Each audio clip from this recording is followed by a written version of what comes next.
So, first of all, thanks to the host for having this event, because it's kind of like organizing the VFP conference. You know, nothing happens without somebody bothering to make it happen. So, yay for that. So, a lot of you know me, but for those of you that don't know me, my name is Randy Rowland, and I was a GI resistor during the Vietnam War. I was convicted of mutiny, as a matter of fact, and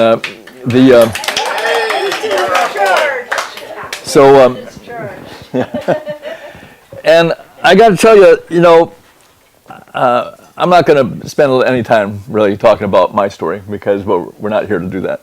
But I'll just tell you that I was sent into the stockade. The stockade guards had killed a prisoner, shotgunned him to death in the Presidio of San Francisco. And the movement thought, well, we ought to be able to do something about that, you know, and so I was sent into the stockade to try and see what could be organized. And so I did, you know, and I was a NAWAL GI at the time. I was a conscientious objector that they didn't think was a proper conscientious objector, and so like so many people, I was AWOL trying to get my act together, and it was kind of time to go back anyway, so I went. That was my assignment, go into the stockade and see what you can stir up. And so I walked into the, you know, I actually almost didn't get put in the stockade. I turned myself in and they didn't put me in the stockade, and so I had to actually trick them into putting me in the stockade. So they put me in this holding company. I went up to the sergeant that night, you know, I was kind of forlorn because I wasn't in the stockade where I was supposed to be. And I said, I refuse to sweep this floor on grounds of conscience. Well, nobody had asked me to sweep the floor. I mean, nobody was asking me to do anything, right? And he immediately put me in handcuffs, and before I knew it, I was in the stockade, you know. So, for refusing to sweep a floor that nobody had asked me to sweep. But at any rate, that was on a Saturday. The guy had been killed on a Friday. On a Saturday, I went into the stockade, and I walked into the cell block, and I said, I'm from the movement. They sent me in here to see what we could organize. And everybody said, cool. And we had a big meeting, and we started organizing the thing. And the point to this story is that I've thought about this many times in my life. How often can you just walk into a prison and say, I'm from the movement, you know, and I've been sent here, and everybody says, far out, and immediately starts organizing the thing. And that's exactly what happened. And what we did is we organized a sit-down strike, and we went out there and did the sit-down strike and sang We Shall Overcome and whatever, and got convicted of mutiny for that capital offense. And so I did a little time in the gated community in Leavenworth, so I kind of earned my shirt. Any rate, what we're here to talk about tonight, though, is partly the question of the movement, I would say, and partly the question of Bradley Manning. And I'll just talk a little bit, and then I'm hoping maybe we can have a little conversation and people can throw out their thoughts on this stuff. But the first part I want to talk about is Bradley Manning. And a lot of you probably remember Lieutenant Wattada. And if you remember Lieutenant Wattada, you might remember part of Lieutenant Wattada's story, which was how in the world did he ever get to the point where he was going to refuse to go to Iraq? And the story that Lieutenant Wattada told of how come he needed to make the stand that he did was that he knew he was going to get assigned there, and as an officer, he knew that it was important to be able to tell his men why they were going where they were going and be able to lead them, you see, properly. And so he was kind of, his boss had told him, well, you know, read up on it a little bit and see if you can't figure out what you're going to be telling your men, and, you know, so you can inspire them and all that. And so he did read up on it. The problem is that once he read up on it, he realized that this wasn't really the right thing, you see, and that it was violating the various laws in the Army manual and this and that, so it was actually Lieutenant Wattada trying to do his job properly, a serious guy who was trying to find the reasons to explain to his men on why they needed to go to Iraq and kick ass and take names, that caused him to come to that moment of discovery. Now, everybody in the room now is kind of old enough that you all remember the old vampire movies, and the classic vampire movie, which always goes like this. Somebody in town recognizes that there's a vampire. And they recognize that even though it's some Mr. Handsome guy that all the girls are swooning over, that it's actually some ugly, blood-sucking monster, you see. And for the whole rest of the movie, that guy runs around holding up garlic and shaking crosses and doing whatever it takes to try and stop the vampire. Now you might think, well, gosh, if he realizes that there's a vampire, he might as well have just moved to Topeka or someplace, you know. And, you know, problem solved. He just left town. There's a vampire in that town, I'm out. But that's never the way the movie goes, you see. The movie is always about the guy who recognizes the ugly face of the vampire, the blood-sucking nature of the vampire, running around trying to tell everybody else in the movie that that's a vampire. And they're all going, oh, man, that's Mr. Cool. He's like so suave. He's so handsome. He's so whatever. You know, and the whole rest of the movie is about him trying to tell everybody that that's a vampire. Now, the point to this is that when you recognize a vampire, you know, you'd think that knowledge or the truth shall make you free, as they always used to say, but the truth is it compels you to action. And with Lieutenant Watada, once he recognized the blood-sucking nature of the beast, it compelled him to action. He could have probably figured out some kind of way to skate away, you know, or something, if he tried to, but the truth is it compelled him to action, just like the vampire movies, right? The guy never leaves town. He always goes and fights the vampire, even though he doesn't have proper equipment. The vampire's strong, he's got garlic. You know, I mean, you know, it's never a fair fight. But the guy always does it anyway, you know, and there's some truth to that, I think. Well, Bradley Manning is one of those guys. Bradley Manning was an intelligence operative, you know. He wasn't a perfect guy, you know. But one of the things he did is he was looking at all this stuff and trying to make sense out of all this information and trying to do a good job. You know, he had to delve into it a little bit and try and figure it out. And the problem is that what he figured out was that it wasn't the right thing to be doing, you see. Just like so many other people, Bradley Manning came to that point where he said, you know, this is the wrong shit. And somebody ought to really know about this stuff. And so as a result, they say, and I'll just presume that they're right for the moment. You know, we're not convicting him. But Obama already said he did the wrong thing, yeah, and that he was guilty. But Bradley Manning, presumably, if what they claim is true, did the right thing, which was that he recognized the ugly, bloody face of the vampire, and then he did something about it, which was to get that word out to the world. Now, so in that respect, Bradley Manning isn't that much different from Lieutenant Watada. You know, different guys, different stories, different backgrounds, different whatever, but the same moment of truth that compelled them, didn't liberate them, it compelled them to do something. And in Bradley Manning's case, you know, it compelled him to get this out to somebody who would actually be able to get it out to the world, you see, which did pretty effectively. You know, and there's a lot of things to think about with Bradley Manning, not the least of which is that the newspapers have gotten rich spilling ink, column after column of ink on the information that Bradley Manning is in jail for and has never even gone to a court for yet, but has still been in jail and under terrible conditions, which you probably already know about. So I want to say that you know, there's Bradley Manning, minding his own business, dum-de-dum-de-dum-de, and then he realizes what he has to do, and he does it. We've all come to that, or not maybe we all, but you know, a lot of people come to that moment and in their development. And you know, for me, I joined the Army. You know, I believed that you know, you had to do your patriotic duty, and I was raised in a conservative family, and I just thought that it was what a guy had to do, you know. And I wasn't, you know, too gung-ho, but I was gung-ho enough to join and go in and do my duty. But I was a medic, and I was taking care of the wounded. There was a certain moment in my own life when I came up to me that the Vietnam War was the wrong war. You know, and at that point, I thought it was just one mistake in otherwise good national history. You know, I kind of realized later that there wasn't the exception to the rule; it was the rule. But at the time, I thought it was the exception to the rule, and I thought I had to do something about it, and I did. And now, what happened, though, I got to tell you, what happened was that I went to jail willingly. In fact, I had to actually, you know, worm my way into jail, and then was facing many, many years.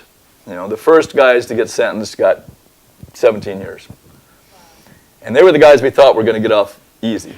And I was the ringleader, or one of several ringleaders, and so I didn't have a thought in my head that I was going to get off easy, And, the sky was the limit. The way that the Uniform Code of Military Justice, which rules all soldiers and sailors and everybody in the U.S. military, the way they say it about the mutiny, or they say, sort of euphemistically, there is no maximum sentence.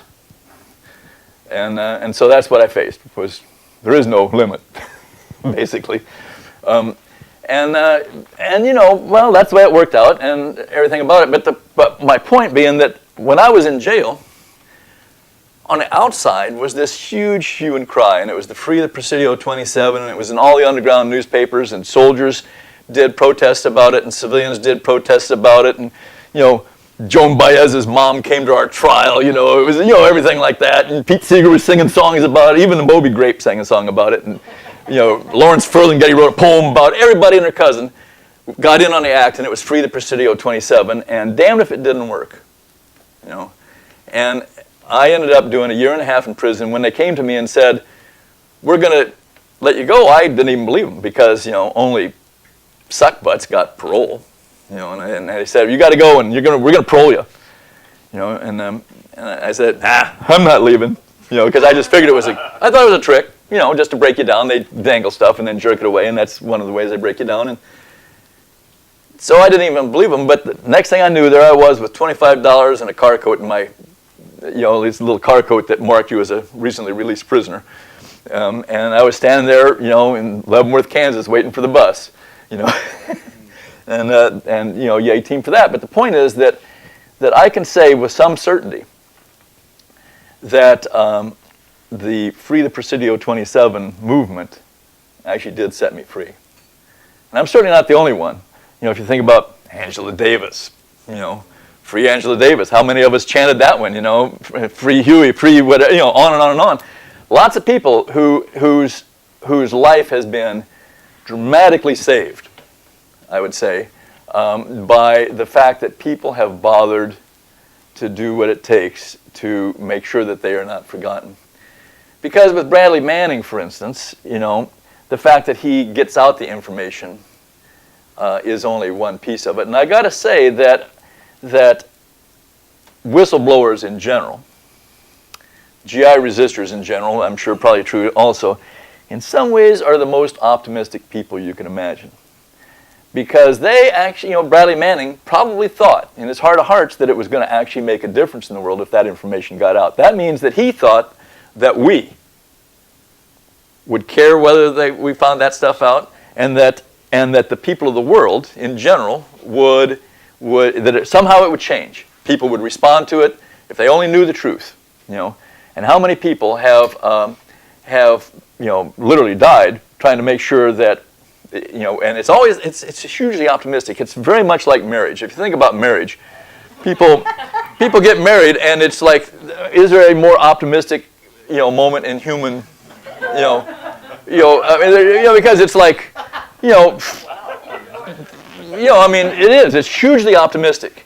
And there's nothing wrong with optimism. In fact, we kind of are geared for it, I think, to some degree. And when somebody says, I know a horror that the people should know, that the world should know, and I'm going to make sure that the world knows it, it's a hugely optimistic thing. It's a huge leap of faith that somebody like me or you or any of us or anybody around the world will actually do something different because of it.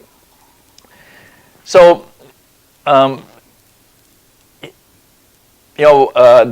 of the campaigns, of course, in terms of Bradley Manning is the I am Bradley Manning signs. You probably, if you've seen them online, there's a whole bunch, and I think tonight one of the things we ought to do is have everybody, after a while, speak into the camera and say, I am Bradley Manning, as a way to kind of join that little piece of the campaign. But I got to say that my wife pointed out to me very correctly that it's beyond that. For those of you that haven't seen the movie Spartacus anytime lately, you might want to go get it and rent it because it's a great movie. It was done by people who were part of the like the blacklisted Hollywood guys, and when they came out with it, it's this hilarious movie.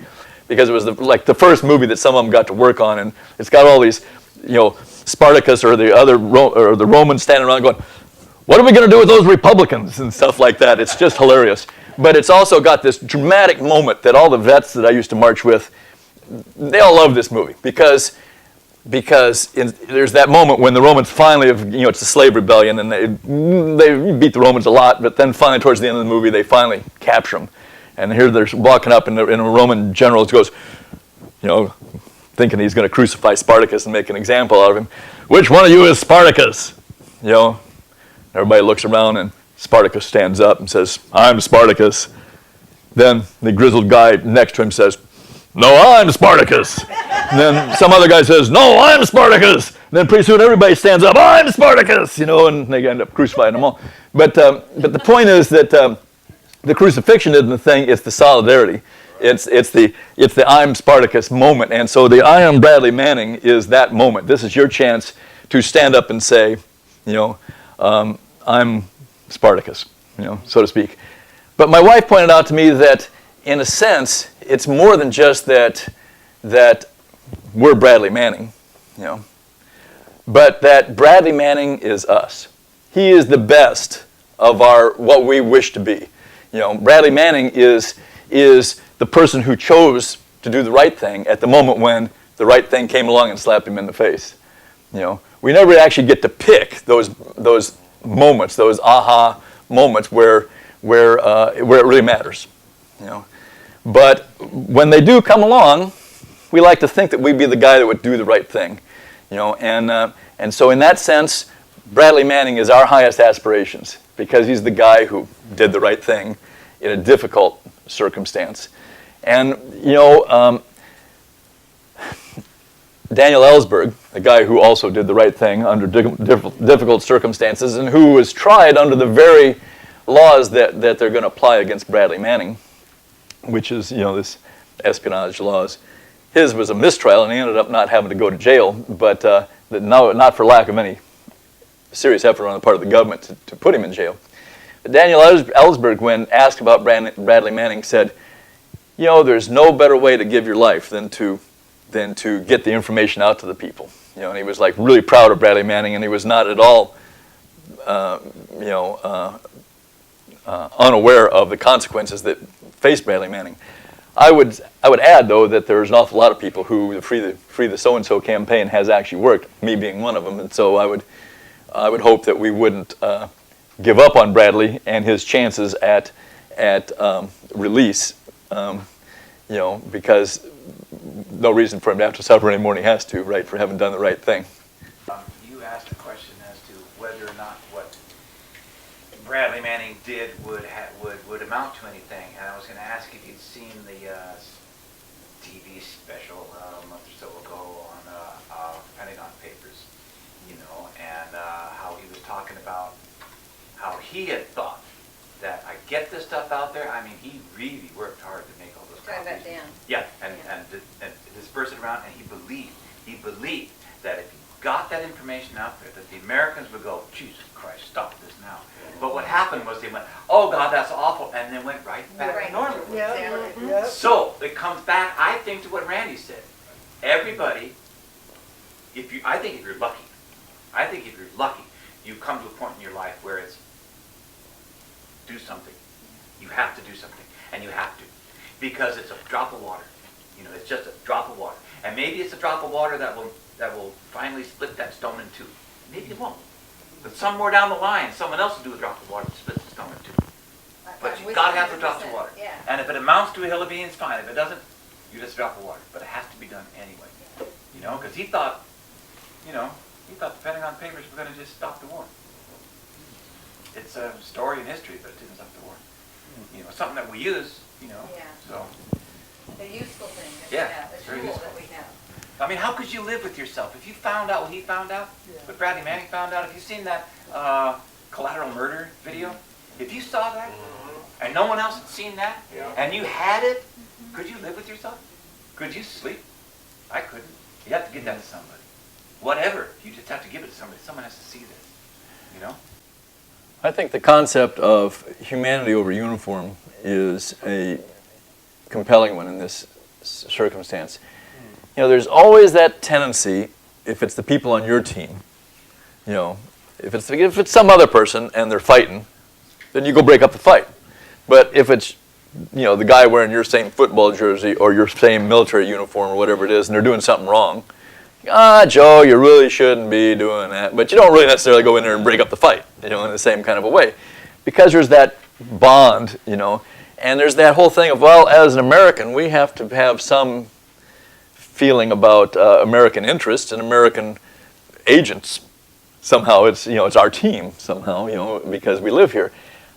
Jim's song that he sang earlier about ask the guys who are on the other end of the bayonet, you know, is, I doubt if any of them are complaining because of the fact that Bradley Manning's stuff, which I read some material that suggested that the amount of risk to individuals from all of this WikiLeaks stuff is really pretty small, and most of it is embarrassments, U.S. embarrassments and embarrassments of countries and governments around the world who've been collaborating and trying to get away with collaborating without their own people knowing it, you know. So it's more embarrassing information than risky information to specific agents and stuff like that, is my understanding.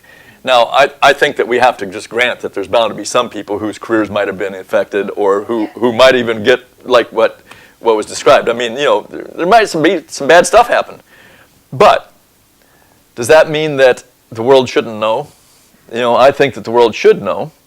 And my point about this part of this discussion is about Bradley Manning, and part of this discussion is about the movement, you see, is that he did the first half, which was the act of faith, that it would make a difference. And now it's up to us to make sure that it does make a difference. I've been thinking a lot about Obama. Now, and I got to say something about sort of almost in defense of Obama here, even though I haven't been doing very much of that. First, I'll tell you the joke, which you probably read in the Seattle Times, is where I got it. There was an earthquake recently in Washington, D.C., 5.9 on the Richter scale, and President Obama said that he wanted it to be a 3.1, but the Republicans said they wanted it to be a 5.9, so he compromised. Well, you know, we've been let down maybe, you know. But I find it peculiar that people who have kind of stopped going to the demonstrations are carping because Obama isn't doing what he's supposed to be doing.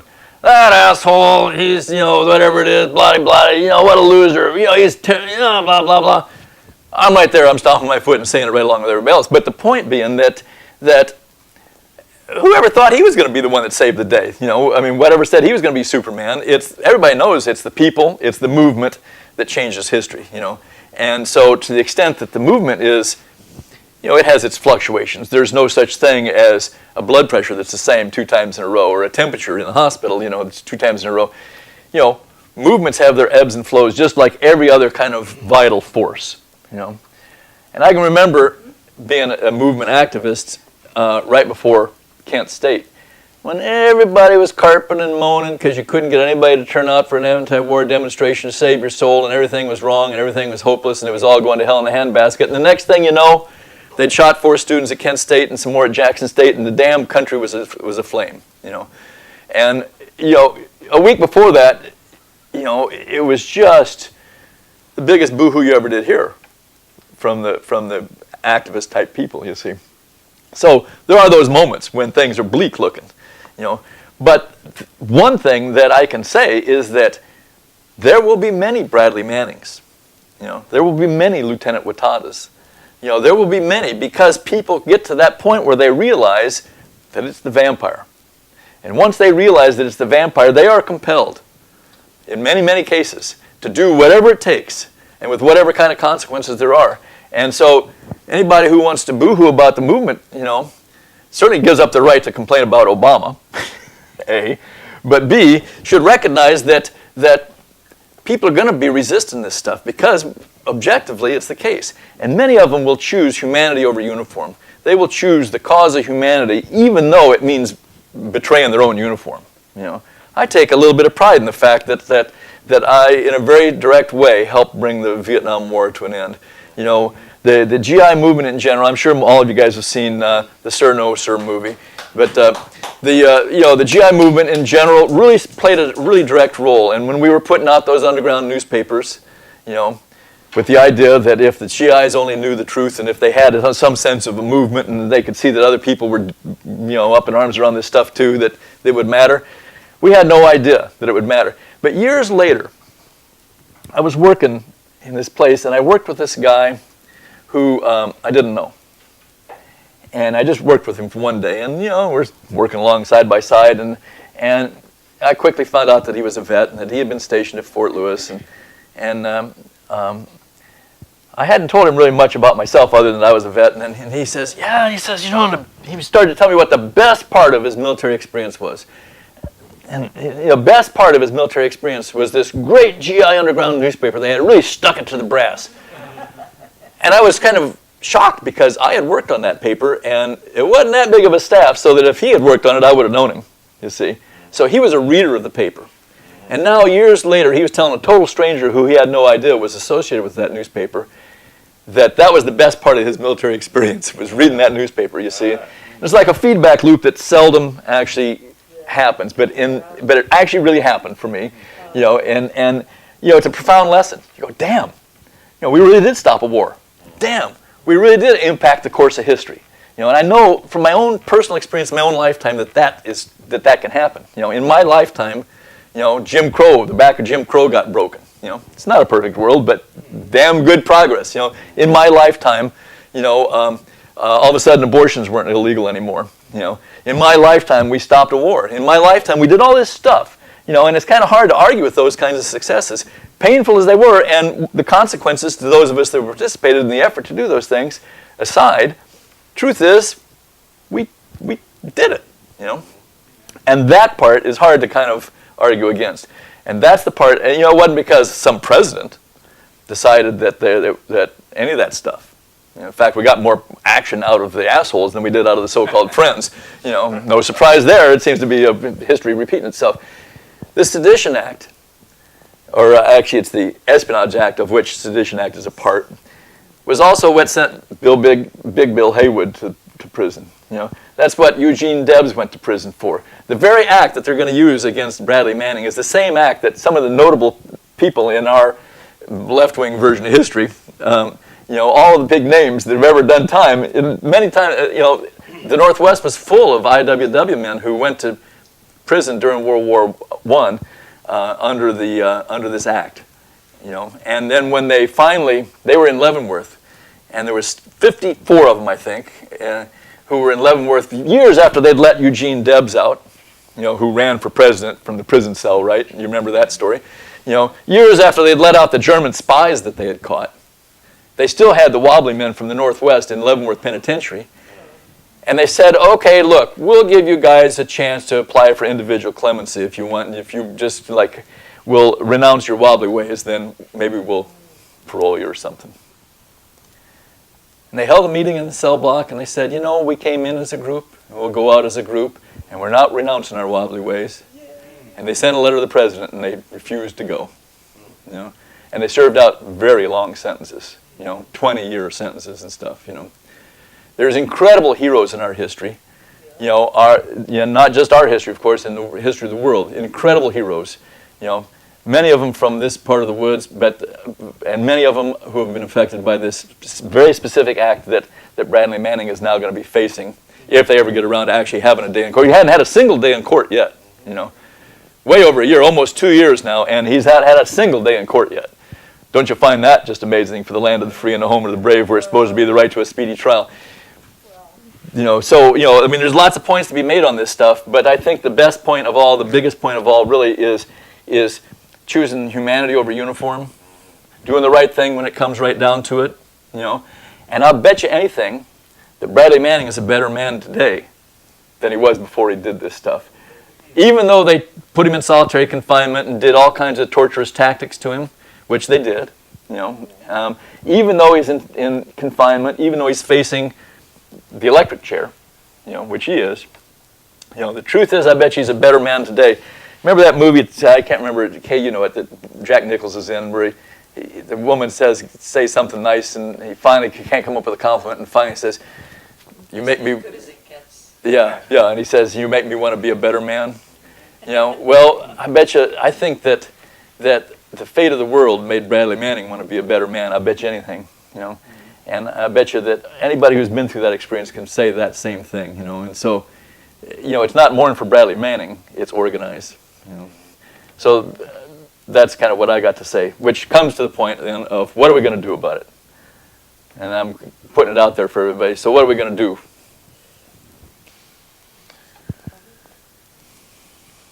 Yeah, I mean, it's certainly possible that people, the big guys release information all the time. I mean, we don't have to go too far before we remember that it was, the administration that snitched off,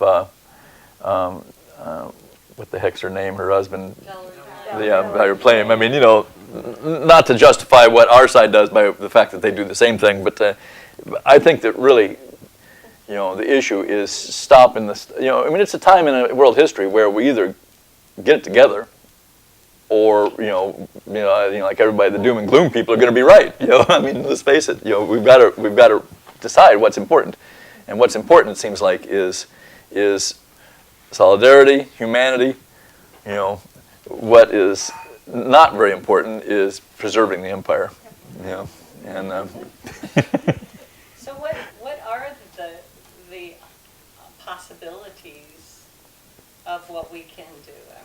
Like letters to the editor, going and standing in front of the gate. What makes a difference? Personally, I think this gets back to the movement business.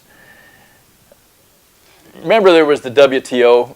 Everybody probably was here for that and remembers it and everything. And not that long after the WTO, there was another big thing kind of like that up in Canada. I can't remember if it was in Montreal or Quebec or someplace. Right. Quebec, wasn't it? And at any rate, it was one of those moments when the movement kind of got it together. You know how every ideological group on the left is always telling you all about how the other ideological groups are all full of beans. It's kind of like churches, and they don't have quite the correct slant on Jesus Christ our Savior, Amen. And there's all that kind of business that goes on, and people spend half of their time telling you about how whatever the other guy, if you're on the side of Malcolm, then Martin was no good, and if you're on Martin's side, then Malcolm is no good, and or whatever. Well, so in Quebec, the movement decided to be done with lesser things, and that they were going to focus on the issue, which, in all honesty, I can't remember exactly. I think it was the G8 or something like that was going on. But the point is, they came up with this great plan, and I'm telling you this story because it actually gets back to the question. And the plan, which we know because the IMC, back then the servers for the IMC worldwide were here in Seattle, and what happened is that somebody in the crowd in Quebec actually broke into a cop car and got the cops' playbook, so to speak, their plans and everything, their intelligence and all their stuff. It was a big thing, and they just stole it out of the car. And then when they realized what they had, they scanned it and sent it over. And next thing you know, in Seattle, the authorities were knock, and trying to get our servers, right? But anyway, the plan, as told to us by the authorities, but this is actually what happened, was that there was going to be solidarity. And there was going to be a big march, and everybody was going to march together in solidarity. And at a prearranged signal, which was the massive release of balloons, then everybody would start doing what they thought they should do, about the thing. So if you thought that you should march in a brass band, strike up the band. If you thought you should pass out leaflets, you began to pass out leaflets. If you thought you should break bank windows, then you began to break the bank windows. And the point is that everybody had agreed ahead of time that nobody was going to criticize somebody else on their side for what they were doing, because the point wasn't to tell the other guy what he was doing wrong about the situation, but to do something yourself and to try and figure out what to do and then do it. And so they had the march, they had the balloons, and everybody started doing what they were going to do, and everybody had agreed ahead of time that they weren't going to spend any time criticizing the other guy for the fact that they had a different idea. And that's what movements are all about. Movements are different from parties. In parties, everybody more or less has to agree, whether it's the Democratic Party or the Communist Party or anybody's party. You more or less have to agree. And you're more tight knit, and you got your plan, right? And everybody plays by the plan. In a movement, you get everybody gets to do what they're going to do, and hopefully everybody else is going to do something else. So, for instance, one thing to support Bradley Manning, obviously, is to pay money. I can't make it to the demonstration this week, but I got some money, and I'm going to make sure that Bradley Manning has got a good lawyer, or that the publicity is going to get out. Giving money is not a bad thing, right? That's a good thing. I can tell you when we were organizing GIs at Fort Lewis, that if it hadn't been for some older civilians who were paying us money, we wouldn't have paid the rent, But we did get that money, and so we had a little shack there, and we had a huge impact on the fort. Writing letters, I can tell you that when I got out of jail, the joke book, which is what we call our record of trial, which in those days you actually got it printed, and my joke book was like, the trial went on for a month, and so it was like box after box after box. I couldn't even keep the joke book in the cell. But there was like several great big thick things that were just nothing but people who had written letters to the judge, and those had to be included in the record of trial because it was concerned citizens who had written letters to the judge. This wasn't even counting the letters to the president or to the congressman or to the whoever knows whatever, the editor or whatever. This was just the letters to the judge, and it was like a massive amount, I never got to see those till I got out of jail, but the point is lots of people had done that. Lots of people when I was in jail as a GI resistor wrote letters to me, and I'd get letters all the time from people I didn't even know who'd said, gosh, you did the right thing and I'm so proud of you or whatever, And, that's bound to cheer a guy up, right? Writing letters to the president isn't such a bad thing, because if they're getting box loads of them, then they're paying more attention, right? I think that they don't. I'm not so sure that it would change the world, but I think all of those things are actually pretty valuable things to do. And so tonight we all came to this party, the A-team. We're all here, and hopefully we're going to dig in and give some money in a minute, and the A-team for that part. I hope that everybody will write a letter. I hope everybody will attend some kind of a outward display of